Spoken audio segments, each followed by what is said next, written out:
Now, in this fourth session, we'll discuss about the physical verification. Physical verification means we have uh, learned about the all 7 steps, pre-activities, reviewing the checklist, preparation of checklist and all. Now, in this session, we'll learn about how physical activities or physical inspection to be done at site.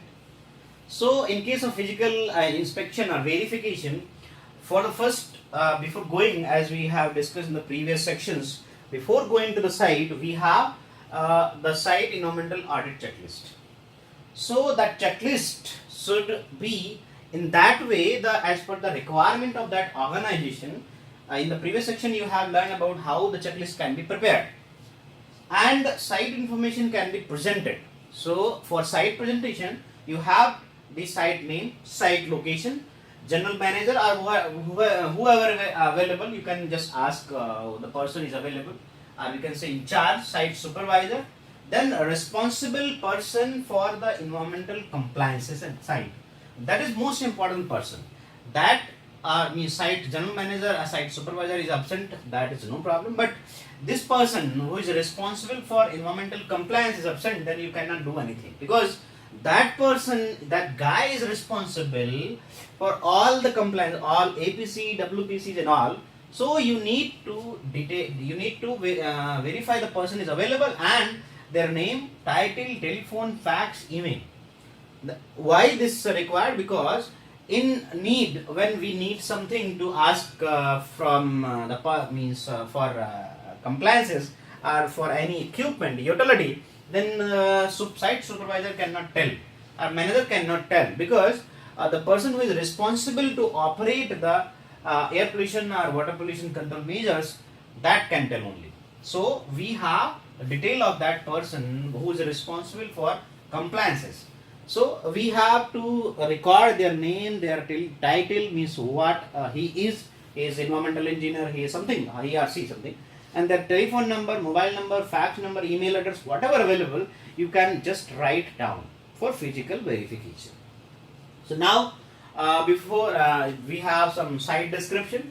For site description, so generally, what type of operations are there? Like dyeing and printing, or textile manufacturing, yarn manufacturing, grey cloth manufacturing, pharmaceutical manufacturing, or any means chemical, pesticides, sugar, mining industry. What type of industry is there? So you have to mention the type of activity, operation, and then related off-site operation and complete separate survey for each site. Suppose there are two operations. One is pharmaceutical, another is pesticide. Or some grey cloth is manufacturing and something is yarn manufacturing. So you need to identify that off-site operation, and then you may conduct a separate environmental audit or site inspection, because the operations are different. So the separate survey to be conducted at separate site and separate formats to be used. So now the question is, any part of the site based on another party or leased to the party, means under lessee or lazy, or means this is under government. So if so, identify area, tenant, type of operation, lease conditions, term of lease, how many, 99 years, 10 years, whatever, then complete separate survey for each operation again. Is any part of the site based on the another party? If so, then identify each area. So that is the means separate questionnaire, and then you have to mention the project name, date of visit, contact person at site, their signature, and person visited with means the auditor. And for site, it is maybe something I can read from that. You need to verify the site only. For site verification, you need to mention the plot number, survey number, village, taluka, district with pin code and state. And also you have GPS coordinate, latitude, longitude, that can be available in EI report or EMP, but you need to verify at the place. Altitude in MSL, alternative site, if either this is not actually available. So here it is mentioned, if yes, then address the alternative site, otherwise not applicable. Then name of the nearby river or any river available, then distance. Any other water body like water, like dams, ponds, lakes, national highway, state highway, name of any forest, degraded forest, or if there is any forest, then you have to mention the forest distance in kilometer. There is any wildlife sanctuary, national park, interstate boundary. Interstate boundary means there is suppose there are two states in between within 5 kilometer, then you have to mention the name of that another state. The approach road like kacha road, a pakka road, or asphalt road, any type of existing proposed road, means of transportation road, or some means railway or seaway or airway, whatever. Then archaeological site, heritage building, historical places, and if there is any archaeological site, then you have to mention with the distance. Nearby railway station, type of railway station like narrow gauge or broad gauge. Generally in India now we have 99% broad gauge, narrow gauge is very few. So nearby airport and their distance. If there construction, then boundary wall existence or not. There is any plants like green belt. If there is number of trees, type, area covered, and height of that trees. And then land use, type of land like private land, industrial land, government land, forest land, that we have already discussed that under lease. If there is lease, then which type of lease is there. So now we'll learn about site history. Means how the site should be described. Site history is different and site description is different. Site history means which year was site acquired by the current operator. What was the prior use of that site, if known? Means when this operator has acquired this land, then what is the use of prior before this operator? Has the site received any community complaint in the last 3 years? If so, then what was the action taken? Describe the operator relationship with the community or nearby villages in the past with respect to environmental, land use, or other community matter. Then identify closed disposal site on the property, if any. Identify known content of disposal site. Identify any previous environmental testing of disposal site. Has the site or adjacent property been identified requiring environmental remediation or upgrading? If so, then describe. Are there any known archaeological site on the property? If so, then describe. Or means as we have already discussed here, so then you have to mention this in the site history.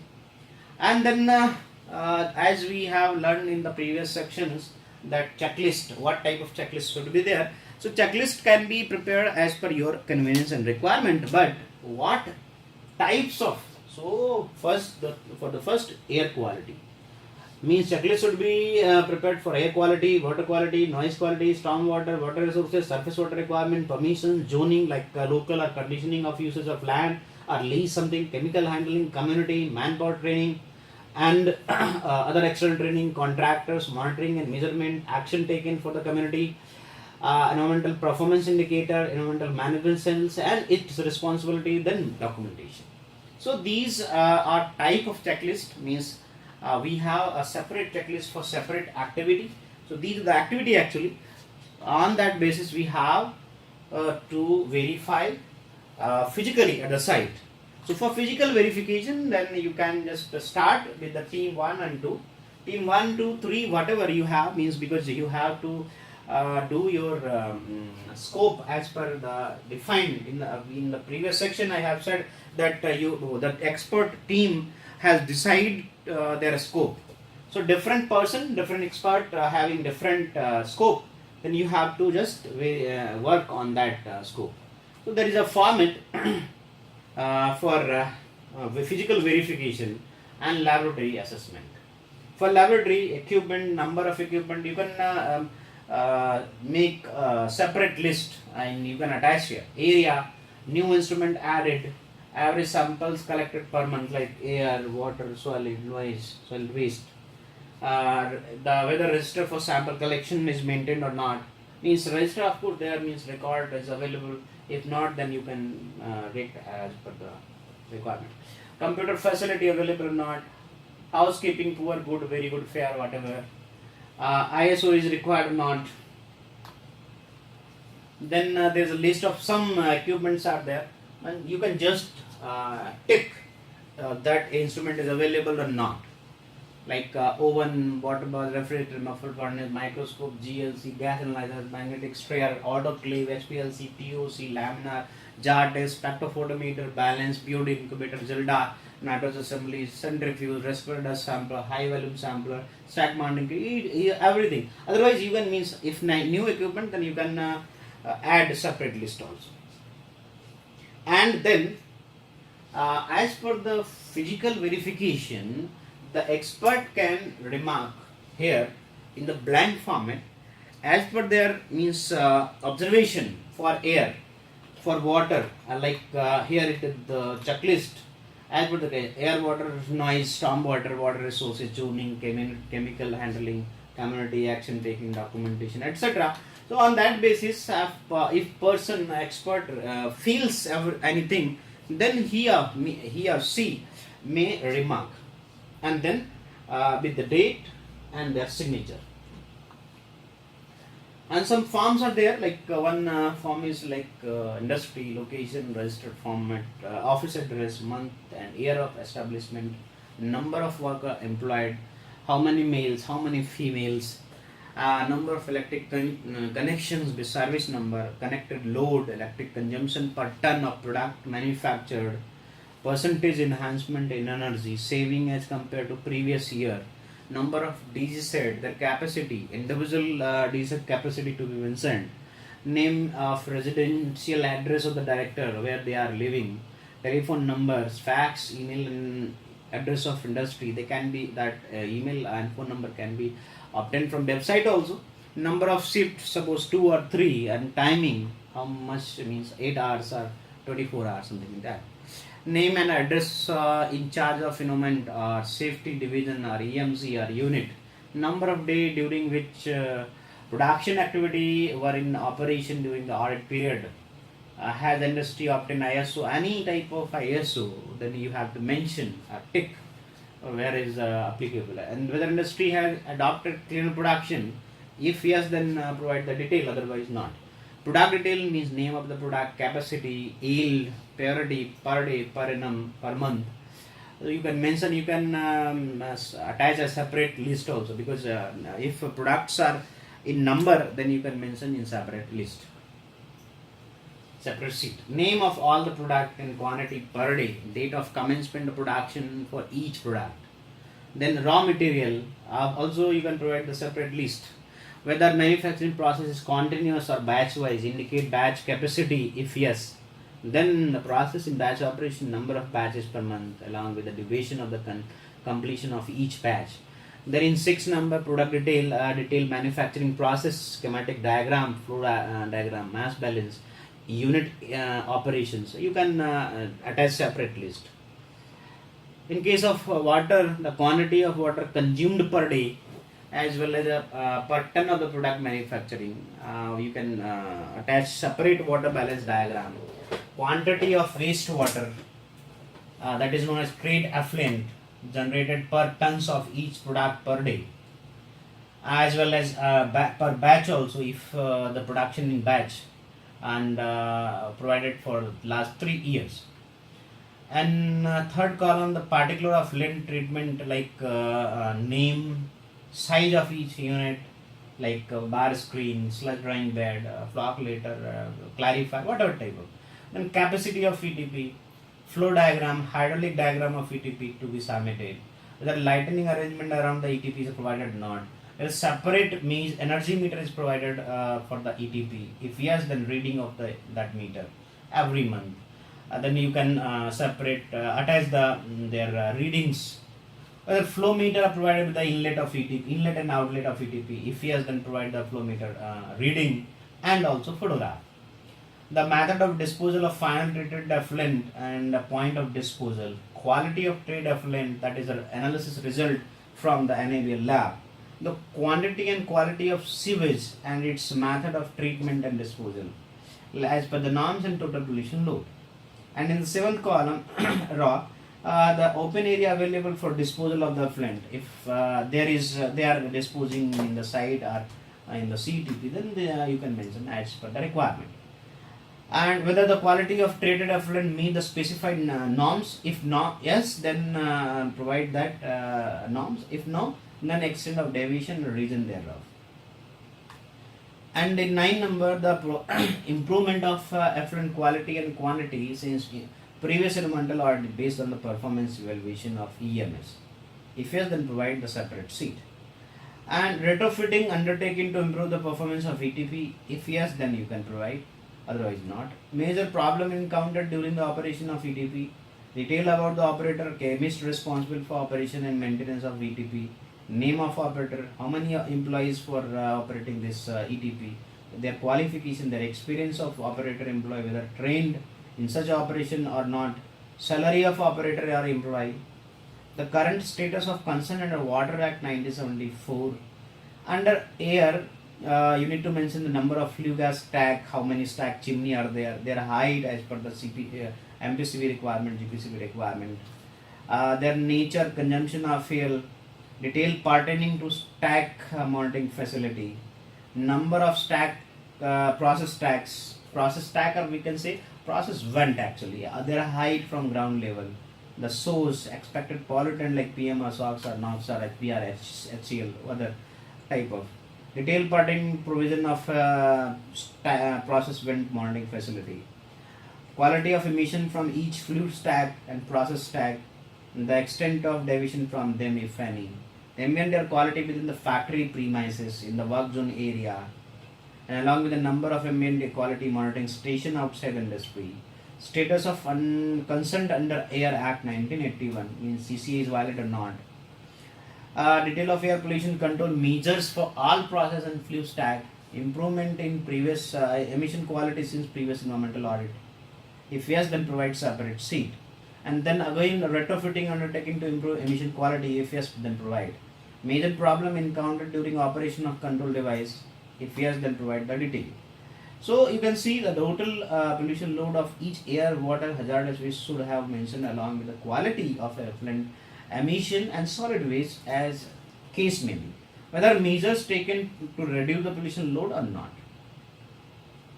In case of hazardous waste, the quantity, source of and composition of hazardous waste, solid waste from each process source over the last 3 years. In second row, the method of storage, disposal, hazardous waste, solid waste. The details should include area of storage, disposal, and whether storage and disposal system is covered and made impervious like pakka, light with the liner or something. The quantity of hazardous waste sent to TSDF. Then please provide how much quantity of hazardous waste sent are reduced from the last 3 month last EMS or audit. And the status of authorization under EPA 1986 like under solid waste rules 2000 now 2020 of course. Plan if any to reduce hazardous waste rotation and recycling. Site plan means site layout with the location of EDP, final point, disposal, sampling point, drainage line, stack, solid waste storage area, disposal area, green belt. Minimum green belt is a requirement as per MOCC is 33% of total plot area. Then resource recovery. Detail regarding resource recovery including treated effluent of recycling, reuse of environmental pollution control system, and effluent treatment plant, APPs regarding resource recovery, product recovery, solvent recovery, any cleaner production technology. So that can be mentioned. In under health, whether any hazard is involved manufacturing, then if yes, then you have to provide the detail. If no, there is not requirement. Whether industry has a pre-employment or periodical medical examination facility, if yes, then you have to provide. If no, then provide the reason. Whether health record are maintained regarding adverse effect on health of worker, if yes, then provide the detail. If no, then provide the reason. Whether industry has appointed factory medical officer, if yes, then provide full-time, part-time, or include the detail of name, address, qualification of medical officer, detail of medical facilities like dispensary, ambulance, hospital, first aid box, etc. Whether sanitary facility like water closet, urinals, bathrooms provided, and they are satisfactory or not. So physically, after physically verification, we have to mention here. Accident, the detail of accident in the factory, if any are remedial measures taken, then you have to provide. And for safety measure like housekeeping, dustiness, lightening good, means you can provide the rating good or fair or low, means whatever. So you have to check physically and provide as per the provision. Goggles provided, gloves provided, not provided, helmet provided, skin cream, soap, plugs, etc., clothing. So you have to just mention as per your physical verification. And detail of facility for disaster management or gas leakage, then you have to mention in detail the remark. Whether on-site, off-site emergency plan are prepared, if yes, then you have to attach that. Otherwise, you have to provide the reason. Whether records of OHS are maintained, if yes, then provide. If not, then provide the reason. Preventive measures adopted to minimize the occupational hazard, then you have to mention. And in case of remedial measure, the detail of source monitoring measures taken to control noise pollution in and around area. Then measures taken prevention, treatment and control of odor nuisance in and around area. Detail in respect of case or complaint under Water Act or Air Act or EPA. Then you have to provide compliance report with respect to all conditions of NOC, CTE or CCA under the All Act. Incident of spillage, leakage, etc. and remedial measure thereof, then provide the detail in separate sheet. Whether insurance policy operated under PLI Act, if yes, then provide detail. If no, what is the reason? Water cess, now water cess is not applicable, but in the format it is already there, then you have to provide the water cess if available, if applicable. Otherwise, mention that is not applicable to the company. And the last one is the undertaking, means it is declaration part. Means with the name, signature, audit team and the responsibility taken by it. So now we'll discuss about the criteria of selection of auditor based on the product manufacturing. In case of schedule 1, you have to listen carefully, because these similar type of things under classification will be mentioned, but here it is some different thing. Like in schedule 1, are not all dye intermediate having naphthalene based intermediate, like they are effluent going to CETP or not, but they are like a product are H acid, diazo, beta naphthol, alpha C acid. Then this goes to schedule 1 auditor. That means the activity falls under schedule 1. So the environmental audit can be carried out by schedule 1 auditor. Then if effluent not going to CTP by naphthalene derivative under bone acid, K acid, J acid, M and MJ acid, sulfur tobacids, so that also again comes under this schedule 1. Otherwise, if not, there is not going to CTP, means generally or something like that. Otherwise, this goes to schedule 2 if going to CETP. Same.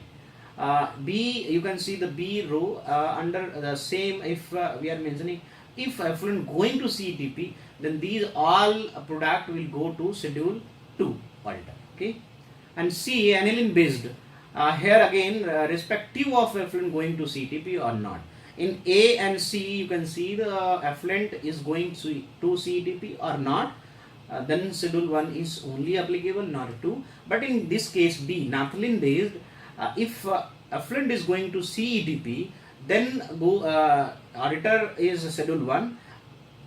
Is not going to CETP, then go schedule 1. And if effluent is going to CETP, then schedule 2. Aniline based intermediate, again the effluent is going to CETP. So the manufacturing chlorosulfonation process, pigments, metal halocyanide based, a common effluent, CTP, a biomedical waste, TSD, all these common facility comes under schedule 1, sorry. And all industrial plant manufacturing provide involving process mentioned in column 3 before that. So all these type of all factories, fertilizer, all refined caustic soda, petrochemical formulation, manufacturing pesticide intermediate and fermentation distillery, these are fall under schedule 1 only. And dye intermediate pigment, agro based tanneries, and cement plant, hammer plant, irrigated iron, steel plant, zinc smelter, copper smelter, aluminum smelter. These all falls under schedule 1. And schedule 2, similarly, here you can see di-intermediate naphthalene base, and effluent is going to CETP. Then all that similar product which is mentioned in schedule 1, but the case was only effluent was not going to CETP, and here it is effluent is going to CETP. Then this falls under schedule 2. And again di-intermediate benzene based, if effluent not going to CETP, then these are the product and falls under schedule 2. And nitrochlorobenzene based, if effluent not going to CETP, then these are the product, and based on this the auditor will be schedule 2 auditor. And anil based product, di-intermediate agro based tanneries, on that basis they can be goes to schedule 2 only. All the industrial plant mentioned in column number 3, or either these comes under this, but it should be not come under schedule 2. So all the activities comes under schedule 2.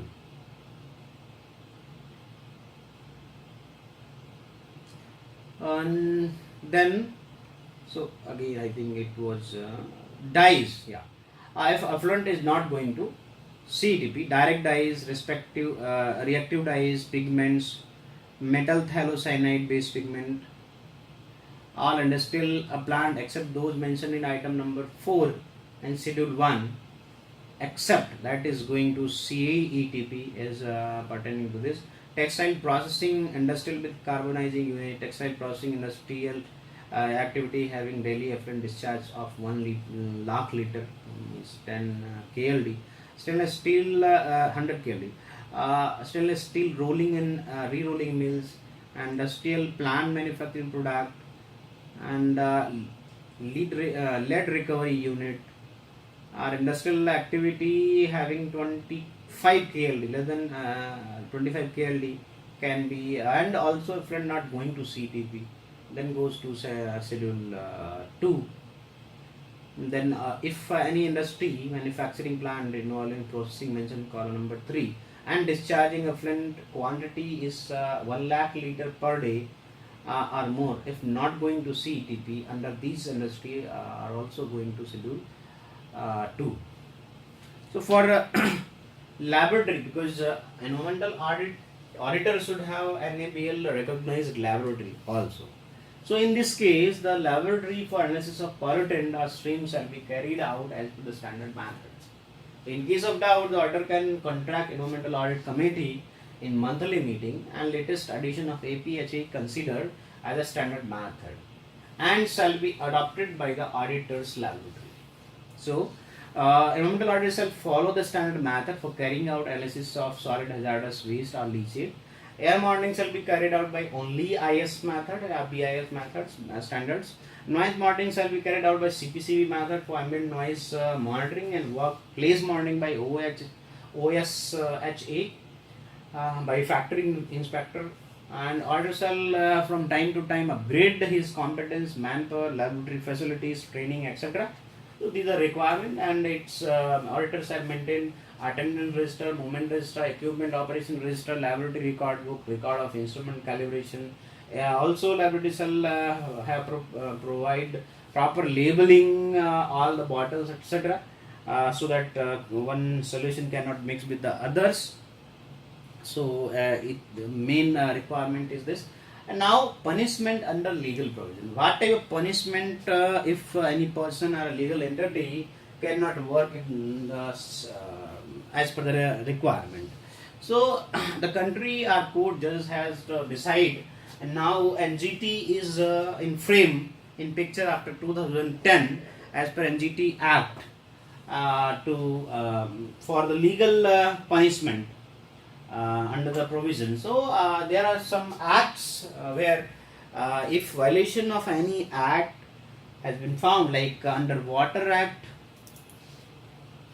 1974, then CPCB or SPCB can initiate the process. Under Air Act also the same, SPCB can initiate the process of legal provision. Under EP Act, like e-waste rule 2018, biomedical rule 2016, plastic rules, solid waste management rule, construction demolition C&D waste management rule, hazardous waste movement rule and its amendment, manufacture, storage and import of hazardous chemical rules, coastal regulation zone notification 2019 or EIA notification. But so EIA notification comes under EP Act only, which is umbrella act known as.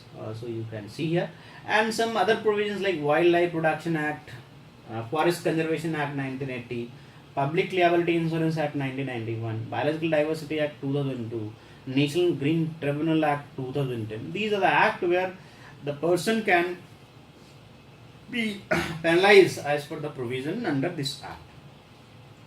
So how the provision can be implemented for environmental audit in the state or in the for the industry? So there is provision. First one, the registration of operating environmental auditor. Before entry into the force of this act, the person entered in the list of the person who have completed the course of environmental auditor shall be registered as environmental auditor by MFCC without any additional examination. Means there is no examination to be held for environmental auditor. You have to apply with the qualification only. Means there are three criteria. One should be from microbiology, one should be from the chemistry background, that is as a chemist, and third should be from the environmental engineer or environmental science. So that environmental engineer by qualification.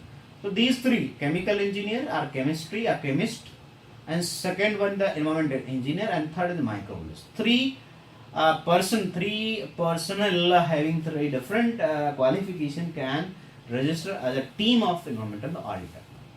In Amendment of Planning and Building Act, so you can see the under clause means there are some Planning Building Act numbers there. So as per the clause 11, 14 and 15, there is provision has been already provided to assess the environmental impact. And subsection 9 of 10 is amended and followed in the preparation of detailed plan in force to confirming the health protection, environmental protection, national defense, fire safety, other act and norm, and result of environmental impact assessment shall be taken into account. And all some clauses are there. Subsection 22(4), which is amended for the supervisory authority may request additional environmental impact assessment to be conducted. And subsection of 5 is amended following building design documentation. Clause 52 is all now cancelled. Subsection 55(3) is amended for procedure of performance of expert assessment shall be determined pursuant to the procedure established by the Government of Republic. And some Fishing Act, so under EIA Act, then Earth Crust Act, number of acts are there, and some amendment of Sustainable Development Act.